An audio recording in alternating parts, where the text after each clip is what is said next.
स्वागत और नमस्कार मेरे बिहार के वीरों। बड़ा कन्फ्यूजन का समय चल रहा है। आपके इतने सारे क्वेश्चंस आ रहे हैं व्हाट्सएप पे भी, टेलीग्राम पे भी, कि मैं रिप्लाई नहीं कर पा रहा हूँ। बट जब तक कुछ कॉन्क्रीट ना मिले तो बात करना मुझे लगता है कि वो उचित होता नहीं है। मैं बिना कॉन्क्रीट के बात करना पसंद नहीं करता कि कल कुछ और बोलो, आज कुछ और बोल दो। वो दूसरे लोग करते हैं, मुझे पसंद है नहीं। ठीक है, तो चलिए आज बात कर लेते हैं कुछ चीज़ों पे जिन पे मैं कुछ क्लैरिटी के साथ बात कर पाऊंगा, उन पे बात करेंगे। उससे पहले देख लेते हैं सारा जो मामला है क्या। तो रिवाइज बीपीएससी कैलेंडर भी आ गया था कल। उससे पहले एक वीडियो इशूज़ किए गए कुछ यूट्यूब चैनल्स से, मैंने भी बनाया था कि जो डेट है वो आ गई है और एग्ज़ाम 20 और 22 सितंबर यानी 2 दिन इस बार यूपीएससी कराने वाला है, 20 तारीख को और 22 तारीख को सितंबर में। तो यहीं फंसा मामला कि 20 और 22 ये नया था, सबके लिए चौंकाने वाला है कि 2 दिन में एग्ज़ाम कैसे होगा बीपीएससी का। इसमें तो और समस्याएं बढ़ जाएंगी। तो उन समस्याओं की बात करें तो जैसे कि एक दिन में बीपीएससी जब एग्ज़ाम कंडक्ट कराती है तो वो लीक हो जाता है, तो 2 दिन कराएगी तो सिक्योरिटी का मामला फंसेगा, कैसे व्यवस्थाएं होंगी। तो वो सब है, उन मुद्दों पे बात करेंगे आज। और जो पोस्टपोन्ड होने की संभावना है वो कितनी है उस पर भी बात करेंगे।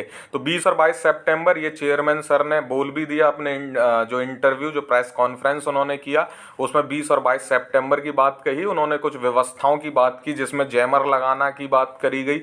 उसमें उन्होंने कहा कि जो सील्ड कॉपी आएगी वो 5 मिनट पहले खोली जाएगी, ओएमआर सीट को बच्चों के सामने ही कलेक्ट करके उसको सील पैक किया जाएगा।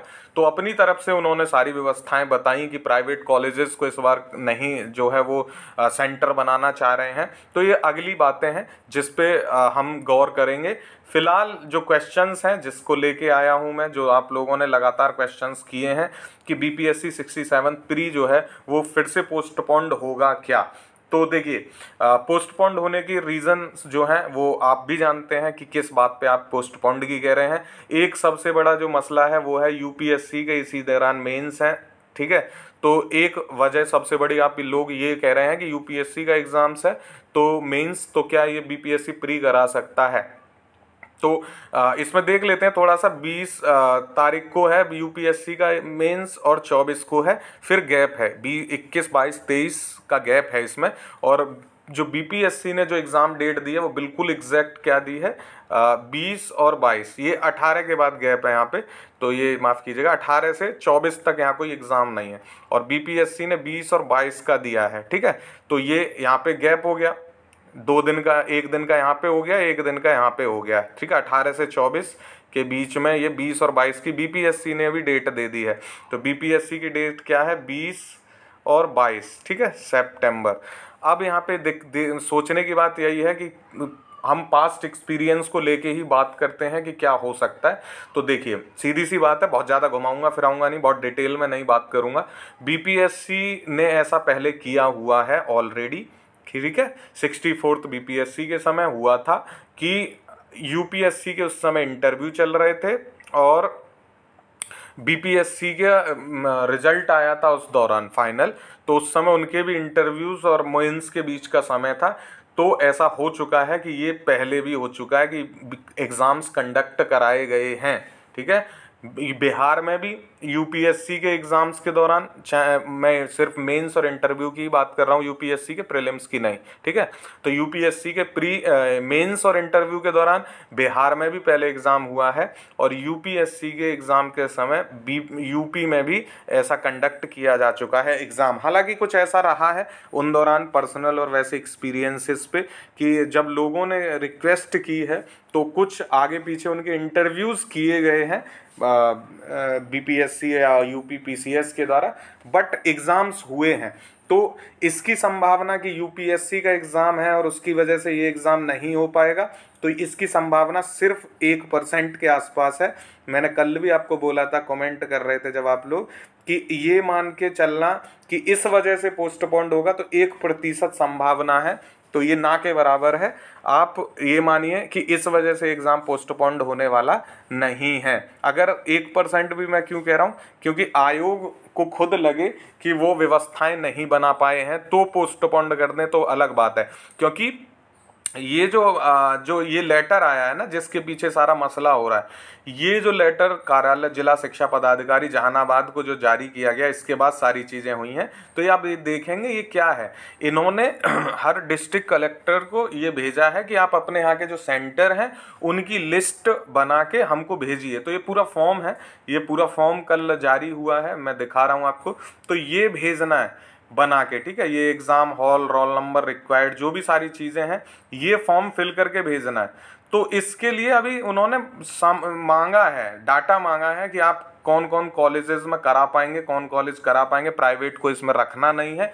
तो अभी ये सिर्फ ऐसा नहीं है कि फाइनल डेट हो गई है पूरी तरह, बस संभावित डेट है ये कि इस दिन हो जाएगा, ठीक है।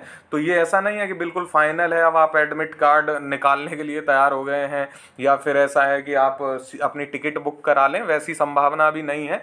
ये सिर्फ संभावित डेट है और ये मांगा जा रहा है कि कौन कौन कॉलेजेस उस समय ये एग्ज़ाम कराने के लायक है। मैं आपको दिखा रहा हूँ, ये पूरा ये 4 पेज का जो है पूरा यहाँ पे फॉर्म है, जिसको भर के वापस करके भेजना है। उसके बाद फिर इन सारी चीज़ों पे चर्चा की जाएगी। तो ये मैंने आपको दिखा दिया। मैंने आपको ये भी बता दिया कि बीपीएससी 67 प्री फिर से पोस्टपोन्ड होने की संभावना यूपीएससी के एग्ज़ाम की वजह से, जिसको आप सब लोग मेजर मान रहे हो, वो सिर्फ 1% है, वो भी आयोग की इच्छा पे निर्भर करता है। तो इसको तो आप ना ही माने रीज़न, ठीक है। रीज़न एक यही हो सकता है कि बीपीएससी जो अपनी व्यवस्थाएं पूरी ना कर पाए, तो बात बन सकती है। और ये जो 2 पालियों में एग्ज़ाम की बात है, अब इस पे आए कि क्या 2 दिन में परीक्षा आयोजित की जा सकती है, तो कहीं भी ऐसा नहीं लिखा है कि नहीं की जा सकती। जो आप नोटिफिकेशन भी देखें, बीपीएससी जो हर साल देता है, इंस्ट्रक्शन देता है, उसमें भी कहीं ऐसा नहीं लिखा होता है कि हम 1 दिन में आपकी परीक्षा कंडक्ट कराएंगे। मैं किसकी बात कर रहा हूँ, जब आप एडमिट कार्ड जब डाउनलोड करते हैं तो उसमें जो इंस्ट्रक्शन होते हैं उसमें लिखा रहता है ना कि 150 क्वेश्चन होंगे, सबके लिए इक्वल मार्क होगा और नेगेटिव मार्किंग नहीं होगी। वो मैंने इसमें डाला नहीं है, मैं चाहता ऐड कर देता उस पीडीएफ को, बट बहुत लंबा हो जाता, मुझे पता है। मैं क्या जो घड़ी नहीं लानी है, वो सब इंस्ट्रक्शन होते हैं ना, उसमें पढ़ेंगे आप तो कहीं नहीं लिखा है कि 2 दिन में हम परीक्षा आयोजित नहीं करेंगे या 1 दिन में करवाएंगे। तो अगर कोई कोर्ट में जाके भी कहता है कि आप ये जो एग्ज़ाम के बीच में ऐसे रूल क्यों ला रहे हैं नए, तो उस पर कुछ होगा नहीं। कोर्ट भी उसमें ज़्यादा कुछ मुझे नहीं लगता कि दखल अंदाजी कर पाएगा, क्योंकि ये उनके इंस्ट्रक्शन में है ही नहीं। आप कोर्ट में तो बात तभी करते हो ना जब आपके पास कुछ कॉन्क्रीट हो। जैसे वो ये करते कि नेगेटिव मार्किंग जोड़ देते, हालांकि कुछ लोगों का ये भी क्वेश्चन आया था कि नेगेटिव मार्किंग होने वाली है क्या, तो इसमें नेगेटिव मार्किंग नहीं होगी। ये वाली जो परीक्षा हो रही है, आगे का तो नहीं कहा जा सकता, अभी तो नेगेटिव मार्किंग नहीं होगी क्योंकि पहले से नहीं है। तो बीच एग्जाम्स में, और क्योंकि ये री एग्जाम हो रहा है, इस बात को याद रखिए, तो नेगेटिव मार्किंग अब ऐसे नहीं ऐड किया जा सकता, ठीक है। तो वो तो बात नहीं है, पर हाँ 2 दिन में परीक्षा आयोजित की जा सकती है, ये बिल्कुल हो सकता है, इसमें जरा भी इधर उधर की बात नहीं है, ठीक है। तो 2 दिन में परीक्षा आयोजित की जाएगी। तो इसमें एक लोगों का आपका क्वेश्चन आ रहा था, जो कि जायज़ भी है, कि फिर रिजल्ट कैसे इशू करेंगे। 2 दिन में 1 दिन टफ हो सकता है पेपर, 1 दिन ईजी हो सकता है, जो कि बिल्कुल संभावना है कि ऐसा होता ही है। और इसीलिए नॉर्मलाइजेशन का जो क्राइटेरिया है वो फॉलो किया जाता है उन एग्ज़ाम्स में जो 1 ईयर होते हैं या जो 3 से 4 दिन में चलते हैं, चाहे वो रेलवे, एनटीपीसी का हो, एसएससी के हो एग्ज़ाम्स, तो उनमें नॉर्मलाइजेशन का जो है क्राइटेरिया फॉलो किया जाता है। लेकिन ये बीपीएससी पहली बार इस एग्ज़ाम को कंडक्ट करा रहा है 2 दिनों में, तो यहाँ पे नॉर्मलाइजेशन का जो पेज है वो बिल्कुल फंसेगा, 101% फंसेगा।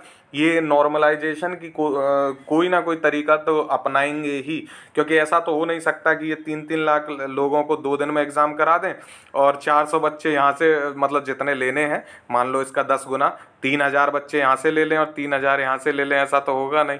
ये तो कोई तरीका नहीं हो सकता कि ये कह दें कि हम अलग अलग दिन करा रहे हैं, टॉप 3000 यहाँ से, टॉप 3000 यहाँ से ले लो, तो ये तो नहीं होगा, नॉर्मलाइजेशन ही होगा।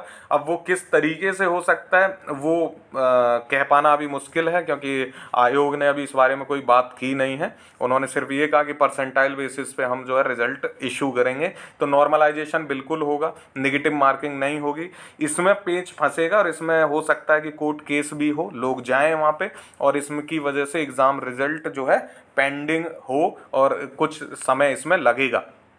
ठीक है। तो ये बिल्कुल पेंच फंसेगा, इसमें कोई शक नहीं है, दो राय नहीं है कि इस पे तो मुद्दा बनने वाला है, ये मैंने पहले बताया आपको। हाँ, अब क्या हो सकता है, परीक्षा बिल्कुल आयोजित होगी, 1 महीने का ही समय बचा है, तो 2 दिन में परीक्षा आयोजित की जाएगी। इसमें ये फ़ायदा नुकसान की बात अगर हम करें तो फ़ायदा कुछ ये हो सकते हैं कि जिन लोगों का सेकंड पाली में एग्ज़ाम होगा उनको ये समझ में आ सकता है कि किस टाइप के क्वेश्चंस पूछे जा रहे हैं, वो वेल प्रिपेयर्ड हो सकते हैं, 1 दिन का तो समय मिलेगा उनको, ये एक फ़ायदा है। नुकसान कई सारे हैं। नुकसान ये सारा है कि आयोग जब एग्ज़ाम 1 दिन में कराता है तो तब भी दिक्कतें हो जाती हैं, तो 2 दिन में सिक्योरिटी की व्यवस्था टाइट रखना और इतने सारे बच्चों का मैनेज कर पाना कैसे होगा।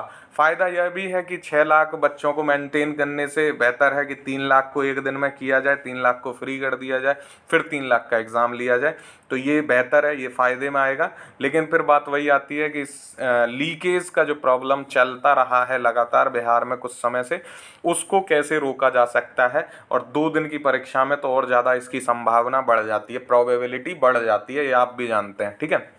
लेकिन हम उन सब चीज़ों पे नहीं जाएंगे, हम पॉजिटिव माइंड के साथ सिर्फ फ़ायदे इसके देखेंगे कि अब क्या किया जा सकता है। तो 1 महीने का समय है, प्रीलिम्स में अच्छे से ध्यान दीजिए, और जिनका सेकंड पाली में जाएगा उनको बिल्कुल थोड़ा बहुत फ़ायदा मिल सकता है, लेकिन नुकसान भी होता है, क्योंकि मैं एक बात बता दूं आपको कि ये जो पहले वाला BPSC 66 का री एग्ज़ाम हुआ था, इसमें जो सेकंड वाला जो पेपर हुआ था उसमें से बहुत कम बच्चे जो हैं ऐसा हुआ है कि बहुत बेहतर नहीं कर पाए हैं। और पहले भी देखा गया है बिहार में कि जो री एग्ज़ाम वाला जो फार्मूला अपनाया जाता है, वहाँ पे जो री वाले बच्चे होते हैं वो कम ही दिखाई देते हैं फिर फाइनल रिजल्ट्स के समय।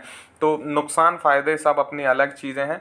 फ़िलहाल आप तो ये करिए कि अच्छे से मेहनत करिए, ये आपको समझ में आ गया होगा, पोस्टपोन्ड होने के 1% ही चांस हैं, तो ज़्यादा इसमें मत डूबिए, अपना पढ़ाई पे ध्यान दीजिए। नॉर्मलाइजेशन वाला पेंच फंसेगा तो इसमें समय आप मत बर्बाद करिए, समय आने पे इसमें जो लोगों को जाना है, जो चीज़ें होंगी एग्ज़ाम के बाद वो हो ही जाएंगी, और उम्मीद करिए कि BPSC उससे पहले कोई ऐसी व्यवस्था बना देगा, ला देंगे, क्योंकि उन्होंने इतना सोचा है तो ज़रूर इसके बारे में भी सोचा ही होगा। तो अब जो है यही वाला जो रिवाइज कैलेंडर आया है इसी को आप फाइनल मानिए। ये अभी BPSC की साइट पे आपको नहीं दिखेगा शायद, कुछ जो न्यूज़ चैनल्स हैं उनके थ्रू ये आया था कल बाहर।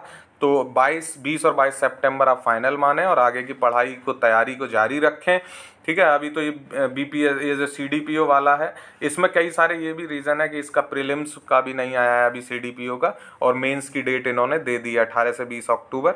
तो हैं कुछ चीज़ें जो 1% संभावना बनाती हैं कि पोस्टपोन्ड होगा, लेकिन उस 1% से आपको नहीं इधर उधर होना चाहिए, आपको लगे रहना चाहिए, यही मैं कहूँगा। बाकी कुछ लगेगा समय के साथ तो फिर एक वीडियो और बना दूंगा, हालांकि मेरी विशेषता नहीं है ऐसी वीडियोस बनाना, मुझे पसंद नहीं है, पर फिर भी आप लोगों के क्वेश्चन इतने थे कि मैंने सोचा कि चलो बात कर ली जाए, ठीक है। तो पढ़ते रहिए, all the best for your exam, thank you so much for watching, have a good day, जय हिंद।